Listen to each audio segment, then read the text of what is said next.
Hello everyone and welcome to the first Ragefire Chasm on my warrior character, Agua Catero, on hardcore. So I am doing this dungeon as a secondary warrior. With a sword and shield, or axe and shield. This is my best DPS weapon, so don't judge.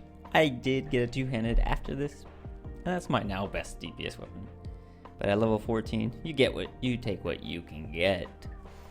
So this is just me trying to learn how to, just be a warrior in a dungeon on Classic, because I've actually never done that. I played Classic only as a hunter, so very different.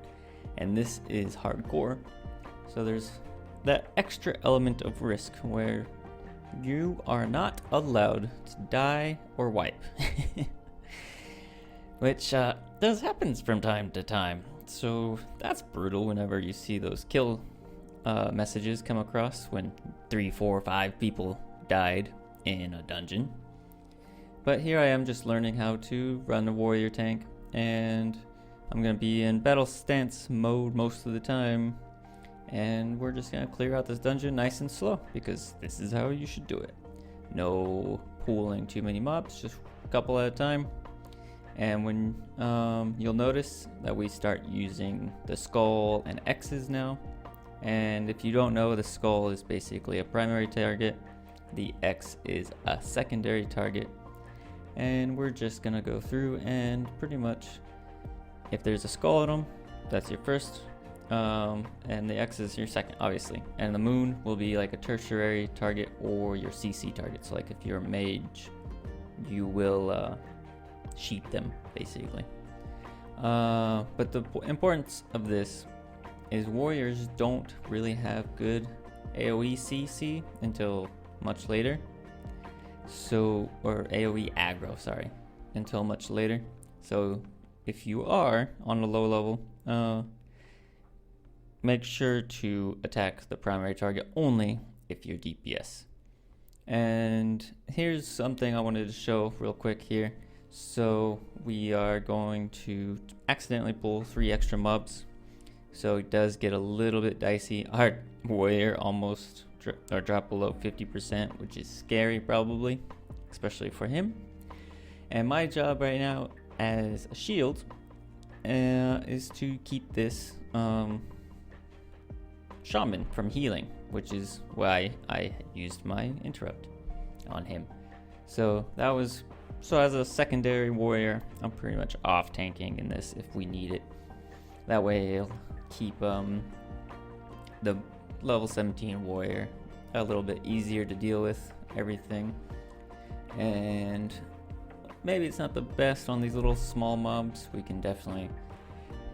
I should probably just let the main tank take the small mobs. It's probably my bad on this, but hey, I'm just focused on dealing damage to the skull at myself. But when there is the dicey moments with multiple enemies, I can take 1 or 2, and with my shield, probably take the same amount of damage or maybe even less, especially with the upgraded shield I get later, which gives me a 10% reduction, so way better than this one.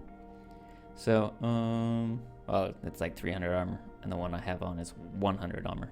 So I get like 200 extra armor with the upgraded shield, which at this time was a 10% reduction on all damage from level 14s, which is really good.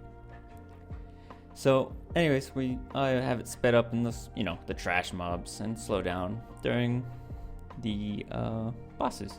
So we kill the Ogleflint, pretty simple, easy kill. Always just go through and get him first, which is to the right of that fork, and then to the left, going through here, is on the way to the 2nd, 3rd, and 4th bosses.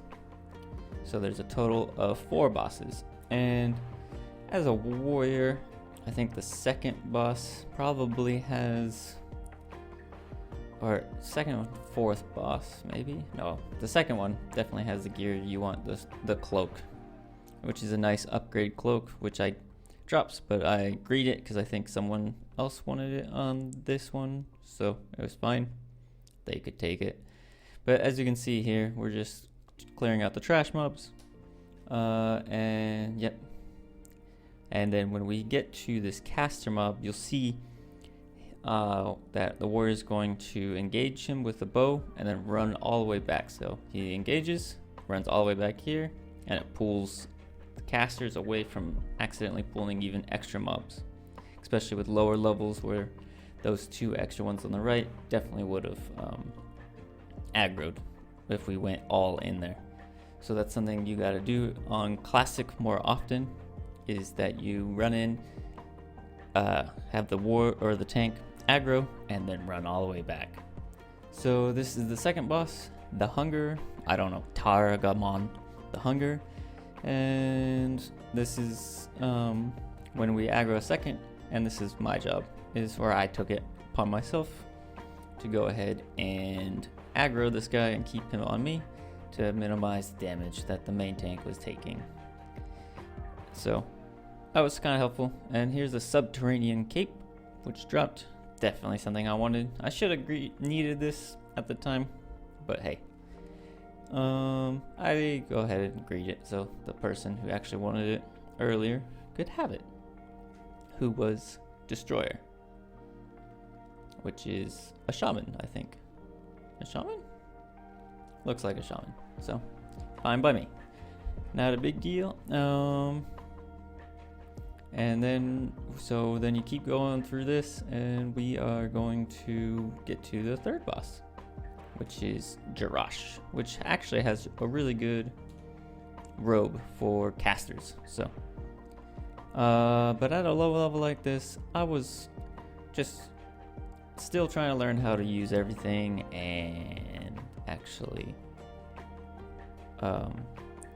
manage my rage, because this is something I've been struggling with even now, even as a tank. After I tanked this a couple of times, rage management is kind of difficult. I did learn that heroic strike is pretty much pointless if you want to keep aggro. It just takes up too much rage and isn't quick enough. And so as a tank, what I do is I stay in defensive. I use rend and I use thunder armor, and that's pretty much all you need to do. I don't even charge because I'm in defensive. Can't charge in defensive. So pretty much that's all I do, and I usually keep aggro pretty well. If we were gonna go in this group here, I would go in there and then go ahead and hit my Z button, which is my blood rage, and that would help also. The generation of rage increases aggro on you, so that's even better. So then basically what I do is run in there with when there's 3 mobs, hit blood rage, generates a good amount of aggro, and here's the robe of evocation, which is the cloth armor for a caster. And pretty much that does a really good job of killing or keeping aggro on you if you are the tank. So using just those 2 abilities, or these 3 abilities, rend, sunder, blood rage, you pretty much don't need anything else. Actually, sorry, I forgot the 4th one, battle shout. Battle shout helps a lot. That does generate a good amount of threat and aggro on you. So using that when you are pretty much surrounded by allies, because I think it's a 10-yard range, which is really short. So usually if you have more melee DPS, it does more. If you have more ranged DPS, you have less. And here we are on the last boss, Bazalan, don't know. But we CC one ad, we go ahead and hit the other one. I did the stomp here, probably not a good idea because it was really close. So if I accidentally did any damage to the sheep, just causes more problems. And usually Thunder Stomp isn't that great because of the fact that it doesn't really aggro too much. It costs a lot of rage, and yeah, it's not really that great. But you see that I did swap to the defensive stance, and then use taunt and battle stance again, and that hurt a lot with my aggro because after that I was unable to do anything. But learn that don't do battle.